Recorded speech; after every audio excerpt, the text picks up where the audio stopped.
লক্ষ্য এটা পুৰণা গীতেৰে আমি আৰম্ভ কৰিম আৰু এই তোমাতকে কিমান সৰু হে 6 বছৰ সৰু হা 6 বছৰ সৰু 6 বছৰ সৰু এই তোমাৰ কোচত উঠি গান গায় নে এনেকৈ গায় কোচত উঠিও গান গায় কোচত উঠিও গান গায় এতিয়া যিটো গাবা এইটোত পাপৰি থাকিব নেকি পাপৰিয়ে গাব পাৰিব হয় পাৰিবা পাপৰি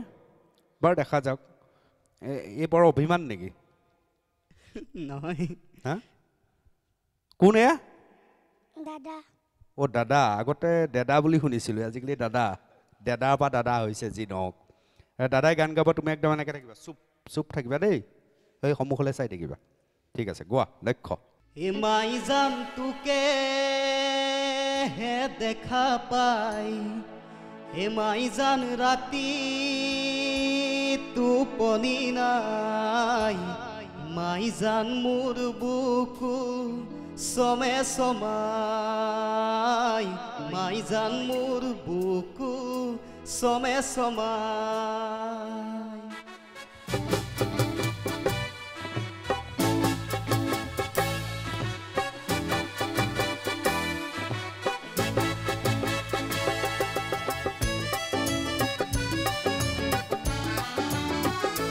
মাই জান তোকে হে দেখা পাই মাই জান ৰাতি টোপনি নাই মাই জান মোৰ বুকু সমে সমাই মাই জান মোৰ বুকু সমে সমাই মাই জানে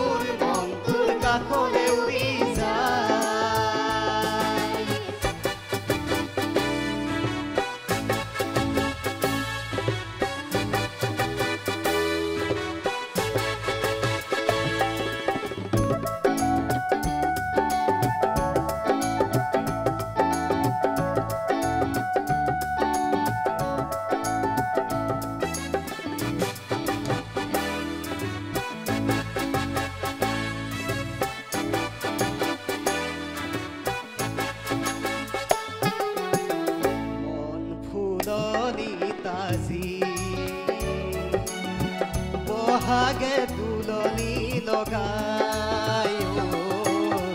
হিয়াও ধৰি উঠে দূৰে ঐ সহাৰি পায় মন ফুলনি তাজি বহাগে তুলনি লগাই হিয়াও ধৰি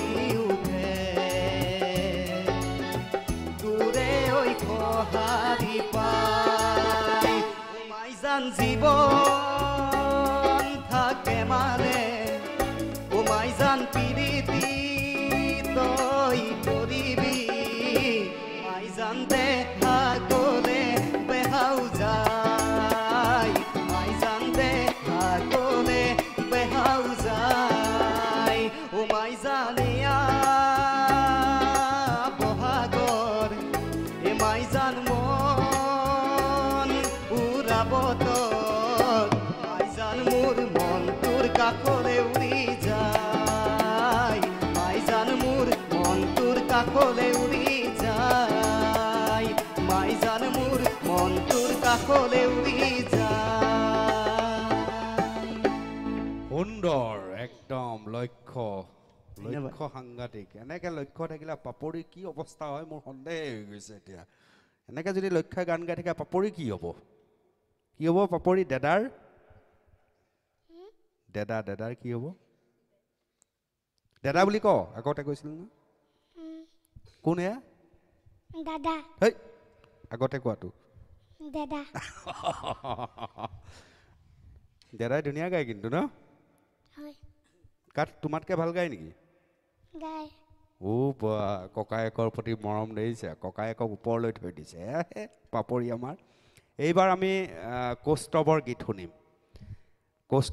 শুনিম কিন্তু তাৰ আগত মই আমাৰ এই ভাইটিটোক চিনাকি কৰি দিছোঁ কি নাম কৈছিলা নমস্কাৰ মোৰ নাম শ্ৰী জ্যোতিৰ্ময় শইকীয়া জ্যোতিৰ্ময় ঘৰ ক'ত আছিলে ভেলেগুৰি চামগুৰি চামগুৰিৰ পৰা আহিছে জ্যোতিৰ্ময় আৰু জ্যোতিৰ্ময়ো একে পৰিৱেশৰ মাজত ডাঙৰ দীঘল হোৱা ল'ৰা এগৰাকী ভদ্ৰ মহিলাই টকা 2000 দিয়াৰ বাবেহে আজি ষ্টুডিঅ'ত আমি জ্যোতিৰ্ময়ক লগ পাইছোঁ হয়নে হয় কি নাম আছিল তেখেতৰ মামনি শইকীয়া বৰা মামনি শইকীয়া বৰা মই আপোনাক সশ্ৰদ্ধ প্ৰণাম জনাইছোঁ আপুনি সেই সহায় নকৰাহেঁতেন আজি জ্যোতিৰ্ময় আমাৰ মাজত নাথাকিলেহেঁতেন বহুত বহুত ধন্যবাদ জনাইছোঁ প্ৰিয় দৰ্শক আমি এটা বিৰতি লৈ লৈছোঁ বিৰতিৰ পিছতে আপোনালোকৰ সন্মুখত এইবাৰ কৌস্তৱ বৰগোহাঁই টিংখঙৰ ল'ৰা কৌস্তৱ বৰগোহাঁই আপোনালোকৰ সন্মুখত গীত পৰিৱেশন কৰিব কিন্তু তাৰ আগত আকৌ এবাৰ আপোনালোকক যৌথ পৰিয়ালৰ মাজত লৈ যাব খুজিছোঁ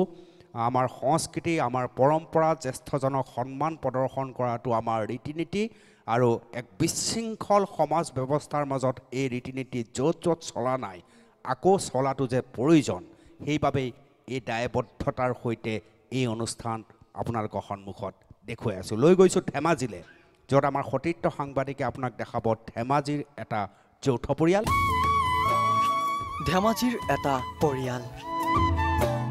ধেমাজিৰ মাটিখোলা গাঁৱৰ জিতেন দত্তৰ পৰিয়ালেয়া এই জিতেন দত্তৰ দুজন পুত্ৰ জ্যেষ্ঠ পুত্ৰ নৱজ্যোতি দত্ত এজন প্ৰবক্তা আৰু এইজন কনিষ্ঠ পুত্ৰ আৰু কনিষ্ঠ পুত্ৰৰ নাম কপিঞ্জন দত্ত এই দুয়োজন পুত্ৰ বিবাহিত ডাঙৰ বোৱাৰীৰ নাম তুলতুল ফুকন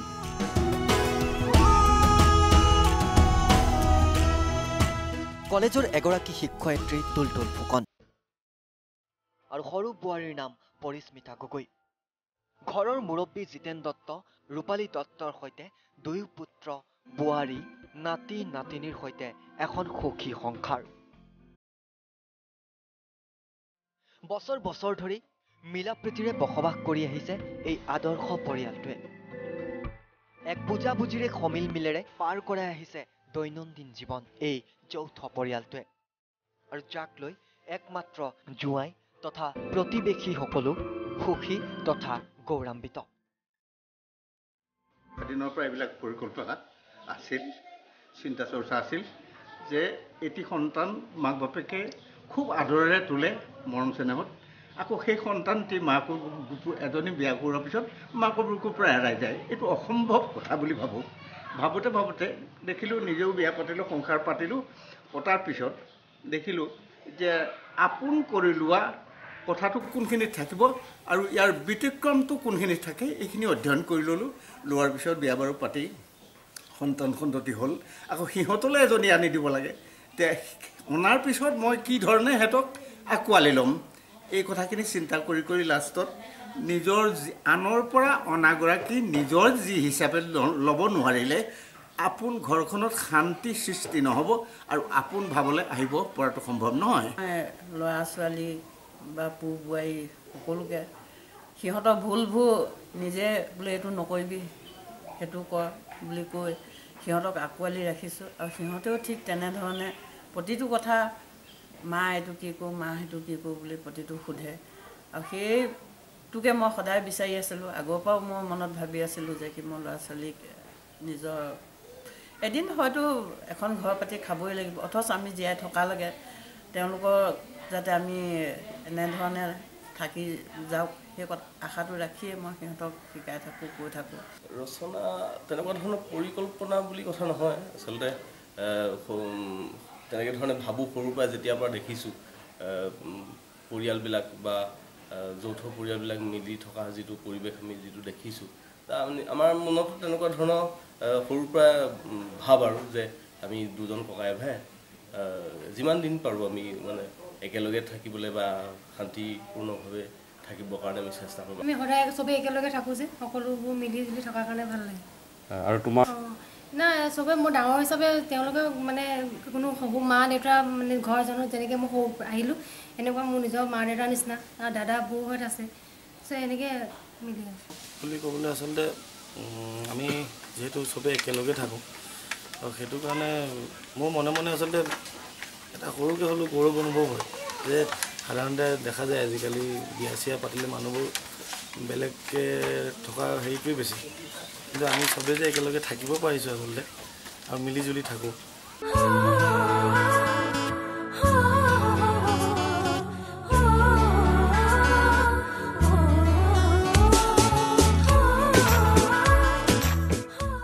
ধেমাজিৰ পৰা দীপেন কোঁৱৰৰ ৰিপৰ্ট আছাম টক্স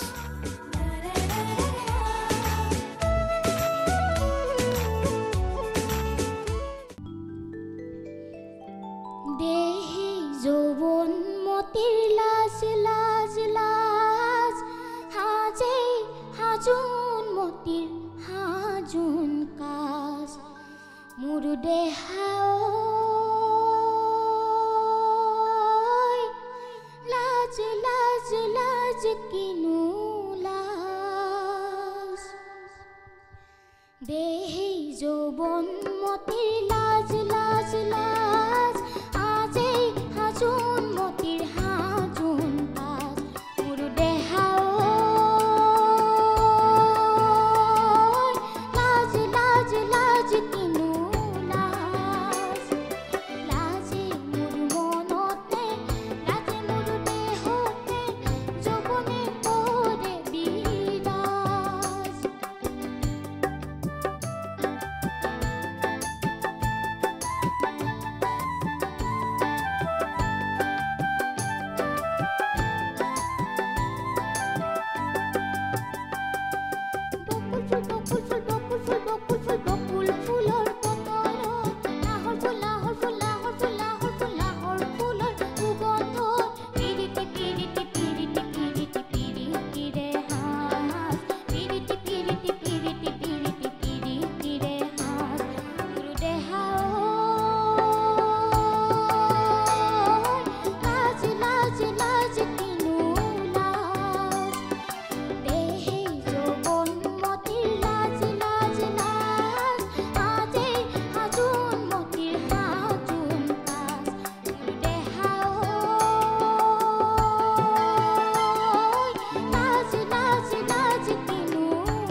কৌস্তৱ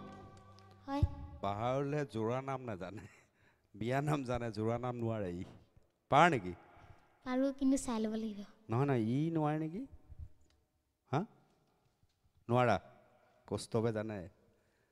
চাই ল'লে তুমিও পাৰিবা চাগে ন পাহাৰ অকণমান 2 লাইন জোৰা নাম গাই দিয়াচোন অন্ততঃ আমাৰ এটা ল'ৰা টিংখঙৰ ল'ৰা আৰু অতি দৰিদ্ৰ পৰিয়ালৰ এটা সন্তান যেতিয়া টিংখঙত লেঙেৰীত এই মৰম লগা সুৰৰ ঘৰখনলৈ আপুনি যাব চোতালৰ পৰা বেৰৰ ফাকেদি পিছফালে সকলো দেখা এখন ঘৰৰ এটা ল'ৰা আৰু অতি কষ্টৰে পঢ়া শুনা কৰিছে এখন চৰকাৰী বিদ্যালয় 8ম মানত পঢ়ে মোবাইলত গান শুনি শুনি শুনি শুনি এতিয়া যেনিবা তাৰ গানৰ এই সুন্দৰ দৃশ্যৰ বাবে সুন্দৰ কণ্ঠৰ বাবে তাক সেই অঞ্চলৰ বিধায়কে বিমল বৰাই এটা মোবাইলো উপহাৰ দিছে যাতে গীতবিলাক সি ৰাখিব পাৰে মই কৈছোঁ যে ভাল মানুহৰ অভাৱ নাই আৰু সৌৰভে তেনেকৈ সৌৰভ বিলাবলৈ আৰম্ভ কৰিছে বোকাৰ পদুম সৌৰভ বিলাবলৈ আৰম্ভ কৰিছে তেখন জোৰা নাম এটা বাহৰ খুটা হেলেকা দৰা ঘৰৰ মানুহবোৰৰ চকু কিটা তেলেকা যদি তেলেকা আমি খোৱা পাতবোৰ তোমালোকে চেলেকা বাৰীত আছে তেজপাত দৰা ঘৰৰ নামতিবোৰ মুখ নহয় চৌকাত কুঁহিয়া